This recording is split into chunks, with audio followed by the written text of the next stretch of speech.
My very first car was a Morris Marina, a £40 1972 white rusting 1.8 litre TC saloon that my dad bought me so I could learn how to repair cars.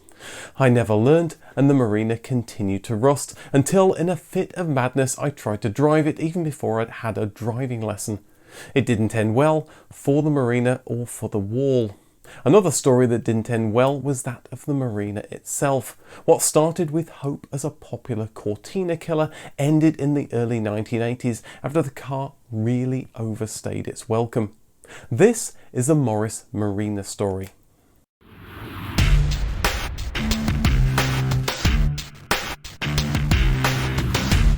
British Leyland subsumed the British Motor Corporation, or BMC, in 1968 to create a British motoring behemoth containing pretty much the entire British car industry. But it quickly became clear that BMC hadn't invested for its future. They had the Austin Mini that, despite selling by the bucket load, wasn't making it any money. Then there was a 20-year-old Morris Minor that needed pensioning off. Their Austin 1100 and 1300 were selling well, but prospective customers were soon eyeing up the larger and superior Ford Escort. Ford's larger Cortina was selling by the boatload, and BMC's similar-sized offering, the Morris Oxford, was getting its bottom handed to it as it was hopelessly out of date. BL did have its own competitor, the Triumph 1300, that was soon to be updated as the Toledo, but Leyland wanted to keep Triumph separate from BMC's Austin and Morris brands. They also didn't see the cost-saving benefit of sharing platforms between its marques. BL decided the new car should be around the same size as the Mark II Cortina, but being just £20 more than the smaller Ford Escort meant it could be a big seller. The Fiat 124, Vauxhall Viva, and when they launched the Hillman Adventure and Ford Capri were also seen as this new car's competitors. BL's management wanted the car released as soon as possible, so set a deadline of the 1970 Earls Court Motor Show for its release, just 2 years away. 2 years was an aggressive timeline to get a car released, so corners would have to be cut on the new project, dubbed ADO 28. The first was the chassis. The team took the difficult decision to use the ancient Morris Minor rear-wheel drive chassis as the starting point, also using its front suspension and brakes. It was proven, reliable and dependable, excellent traits for foreign markets with tough roads, but it wasn't exactly the last word in refined handling. However, as Morris was seen as a more staid, dependable rear-wheel drive brand, this design fit the new car well. And after all, wasn't the Cortina and Vauxhall Viva also rear-wheel drive? The team didn't have time to develop new engines, so lent heavily on the existing A-Series engine from the Mini, Austin 1100 and 1300 and MG Midget, and the B-Series engine from the MGB and Morris Oxford. But these engines weren't exactly spring chickens. The B-Series had first appeared on the 1954 Morris Cowley and the A-Series on the 1951 Austin A30. It was too much work to add Synchromesh to the Morris Minor gearbox, so BL cast around for an alternative. They found it in Triumph's 1300 and converted it to work with BMC's engines. The lights and windscreen wiper mechanism would also be lifted from Triumph's. This car was turning into a true part spin special, but there was method to BL's madness. This car was just a stopgap to get them to 1976, when a true replacement would be produced. Although this car couldn't be called a pig, it definitely needed some lipstick to help it sell. Fortunately, BL had just nabbed Roy Haynes, stylist of the Mark II Ford Cortina. Soon he designed the Mini Clubman, making a tiny car a lot more practical, and BL put him to work on their new Cortina killer. BMC's Austin 1800 had come off as old-fashioned, and the upcoming Maxi was seen as a little uninspiring compared to the competition. ADO 28 needed to be forward, progressive, something to take the British company into the 1970s. But Roy Haynes wasn't the only person creating a design. BL brought in Italian design house Michelotti and Pininfarina, both of which had worked with BMC or Leyland in the past. After a review of all the proposals, in August 1968, BL chose Roy Haynes' design. And it was a design that was definitely of the moment, a late 1960s American shape shrunk down to fit onto British roads. It was surprisingly similar to the Mark I Escort that had worked so well for Ford, and it would be highly successful on the Ford Capri and Mark III Cortina. But Haynes's two-door design would be a departure. Rather than simply lengthening the front doors and keeping the same shape, he chose to make the two-door a coupe. The Capri wouldn't be the only new cool kid on the block, and BL hoped this new car would attract the young baby boomer market. There was no worry about the design going out of fashion. Remember, this car was going to be completely replaced in the mid-1970s. Roy Haynes also pushed the idea of a common platform for many of British Leyland's cars, something almost all car companies do today to save development costs. However, his ideas were rebuffed and he left BL the following year. By late 1968, the viability of the whole project came into question. The car was meant to go up against the Cortina, but news on the street was the upcoming Cortina was bigger than its predecessor. This meant BL's new car would be fighting against the cheaper Escort. What's more, it was clear customers were looking for a 2-litre engine, and ADO 28's engines only went up to 1.8 litres. The stopgap solution was to enlarge the engine bay for future larger engines, and this and other redesigns delayed the rush development programme. The larger E-Series engine that would release on the Austin Maxi was considered, but as small 6-cylinder engines weren't in vogue, it wasn't used. The team would stick with the tried and tested A and B Series engines for now. This delay in production meant that the new McPherson struck rear suspension had to be abandoned in favour of using the Morris Minor's old-fashioned leaf spring setup. This time crunch also compromised Roy Haynes' two-door coupe, with the car having to share the four-door saloon's front doors. With the coupe shape compromised, BL dropped any hope of marketing this as a Ford Capri competitor. There were worries that ADO 28 development would rob BL's limited resources from the upcoming Austin Allegro, and at the same time there were concerns over the suggested retail price of just £575, just a little more than the Escort. That price had been thrown out at the start of the project without detailed costing, but now it was clear it would have to be more to make a profit. BL's CEO Lord Stokes' response was to get the car into production first and worry about pricing later, with a hope production efficiencies could reduce costs. You don't need an MBA to realise just how blinkered an idea that was. And given comments he made after the fact, it's clear that Stokes didn't know what was going on in his factories.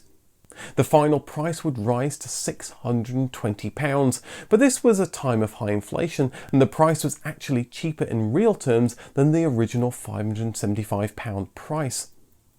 The team needed a catchy name for their new car.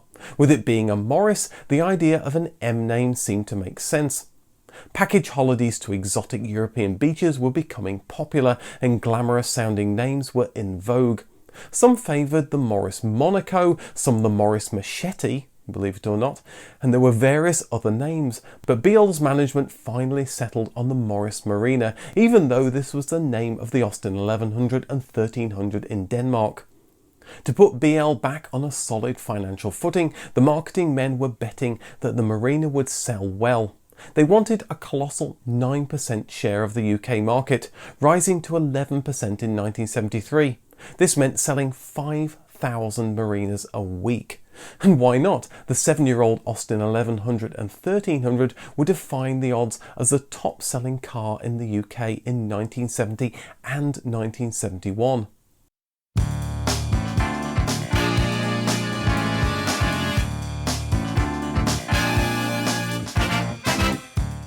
The Marina missed its planned launch date of the 1970 Earls Court Motor Show, but was launched at a swanky press event in the sun-soaked Mediterranean town of Cannes in April 1971.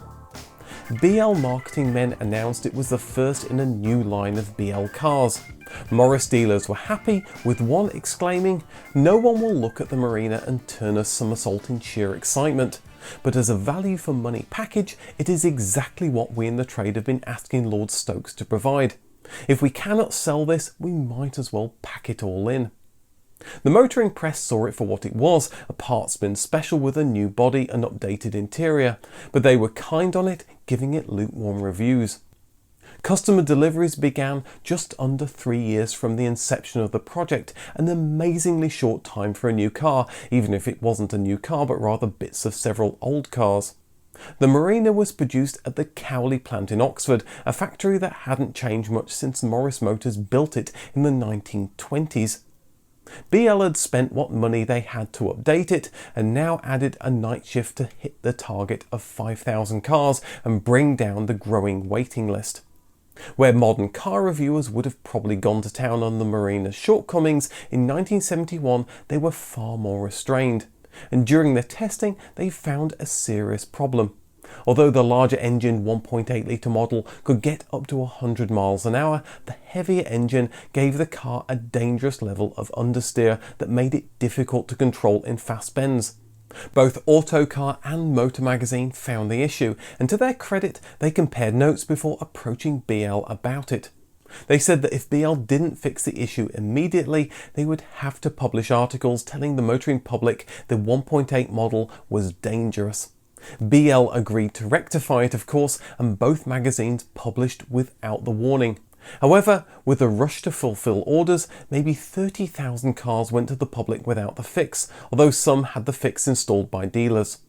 The worrying thing was that BL was aware of the issue, but as the car only had a short shelf life and under intense time pressure to release the car, they decided it wasn't important enough to fix.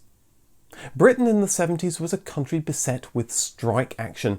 A rising inflation rate and a falling economy caused many workers to strike to ensure their pay stayed in line with inflation. So it's probably not that surprising that the Marina's Cowley factory, that had seen 347 disputes just in 1970, was hit with strike action just after the car was launched. With BL needing to hit 5,000 cars a week to break even, their production rate slowed. Despite high demand from customers, BL's marketing men had the bizarre problem of trying to slow down Marina sales. In truth, BL was still ramping up production at Cowley's old facilities. When workers went striking, production in 1971 was only 2,000 cars a week. Output had risen to 4,000 cars a week by spring 1972, but output was still being hit by strikes. By 1973, the Marina managed to hit that magical 5,000 goal. But it's not like BL was the only car company suffering from strikes. In 1971, the British motoring industry lost over 3 million days of work to strike action. Output would increase further with Australian production coming online in 1972. The car, originally called the Morris Marina and then the Leyland Marina, was proudly touted as made in Australia for Australians, and it would use the Maxi's more powerful E-Series engine. BL would also launch the car in South Africa, New Zealand and even North America, where it was known as the Austin Marina. Back in the UK, BL would launch the more practical estate version, allowing it to compete with Ford's Cortina estate, and pickup and van versions would also soon arrive. By 1972, the Marina was the third highest selling UK car, with over 100,000 cars sold. It would rise to number 2 in the charts the following year, just behind the Cortina. As the 1970s dawned, it was a possibility the British car industry would be crushed by the triple American threat of Ford, General Motors and Chrysler. But the Marina had seen off at least 2 of these threats. But 1972 would be the Marina's peak in sales. That year, the government had put money into consumers' hands to stave off a recession, and in 1973 the economy was coming down from its sugar rush. The surge in demand had been soaked up with foreign car imports, and with the UK's entry into the common market in 1973, UK car buyers were finding that foreign cars were a better deal than what BL was sporadically producing thanks to strike action. With Britain on a 3-day work week and oil prices quadrupling, production was down to 4,250 cars a week, and the Marina slipped in the charts as customers looked for more fuel-efficient cars like the Escort and the Mini. BL started work on a Marina facelift, codenamed ADO 73, that would eventually become the 1976 Marina 2. But they also worked on the new clean sheet Marina update they promised, codenamed ADO 77. The chassis would be used on the MGB and midget replacements as well, echoing Roy Haynes' failed attempt to persuade BL to use just a few chassis for all its cars. It would be larger, and the new 2-litre O-Series engine would allow it to finally go toe-to-toe with the Cortina. But even before BL's bankruptcy in 1975, there wasn't money in the coffers to fund it. With BL funding the almost identical SD2 over at Triumph, ADO 77 was cancelled, and we got the 1976 Marina 2 facelift instead. The seats and the grille were updated, the suspension was tweaked, and the car got a strange new dashboard that sloped away from the driver. But despite slapping a special badge on the back, it wasn't much to write home about. To make matters worse, Leyland's Australia plant that produced the Marina closed after the failure of the homegrown P76. BL would update the engine lineup in 1978 with a long overdue O-Series engine, but by now the shape, penned 10 years earlier, was looking seriously out of date compared to its rivals. This had always been a stopgap car for BL, and it was starting to outlive its welcome. The government brought in Sir Michael Edwards to turn the company around, and the result of this shake-up was a decision to restyle the body as yet another stopgap before its replacement, the Austin Montego, arrived in the mid-1980s. With the Morris Ital name and BL playing up its Italian Italdesign connection, it's easy to think that this car was designed by Italdesign, but in reality it was designed by BL's in-house designer Harris Mann, he of the ill-fated Allegro and TR7. With BL busy on getting the new Metro out the door, Italdesign took Harris Mann's shape and created the tooling for BL to produce it. However, insiders at BL claimed that Italdesign didn't really do a very good job, and it was left to junior BL members to finish up the job for them.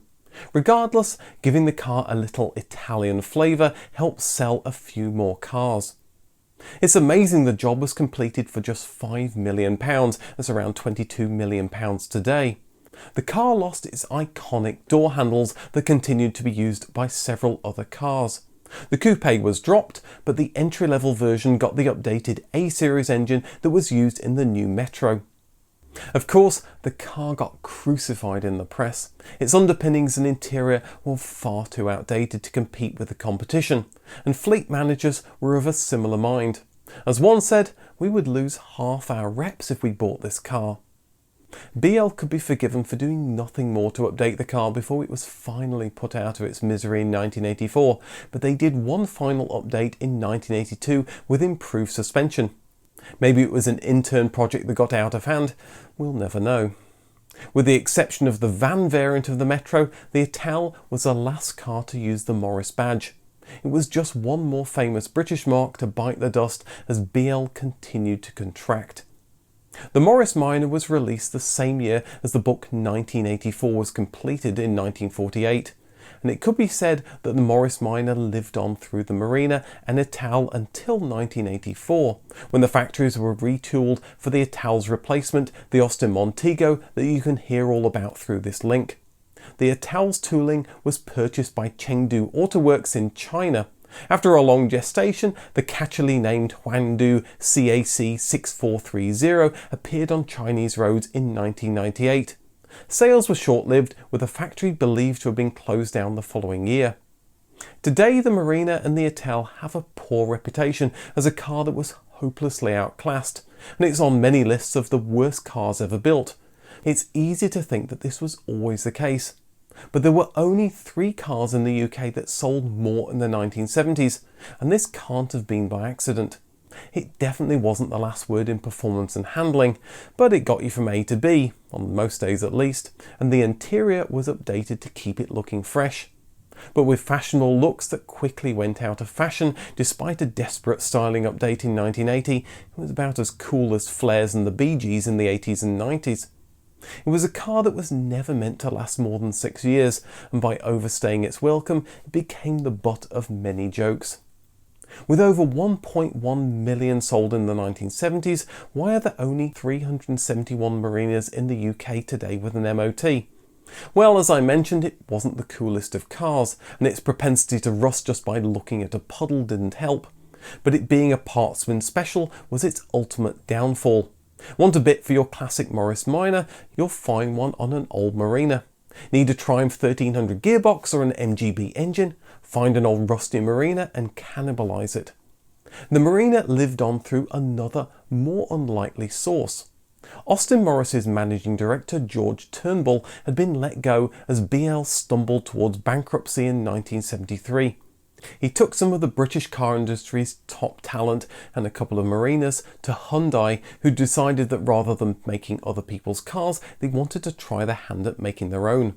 The result was the 1975 Hyundai Pony. It used a Mitsubishi engine and was styled by Ital Design, but its design lent heavily on the Marina to allow it to be shown at the October 1974 Turin Motor Show. The final car launched at the end of 1975, and the Pony would kickstart the Korean company's ascent as a dominant world car manufacturer. So in a convoluted way, the Marina, and I suppose the Morris Minor, lives on through the Pony's successor, the Hyundai Elantra. When I was young, a friend's dad had a Marina and told me that if the car was driven at high speeds, my brain remembers something like 90 miles an hour, that the doors deformed and you couldn't get out of it. My dad also remembers this story, but I can't find a source that mentions it. Please let me know in the comments if this was true and cite a source if you can. A big thank you to all my patrons for supporting me. To get early advert-free access to new videos or to appear in the credits, please consider supporting me using the Patreon link below from just $1 or 80p a month, and hit that subscribe button to get notified of new videos. Thanks for watching, and see you in the next video.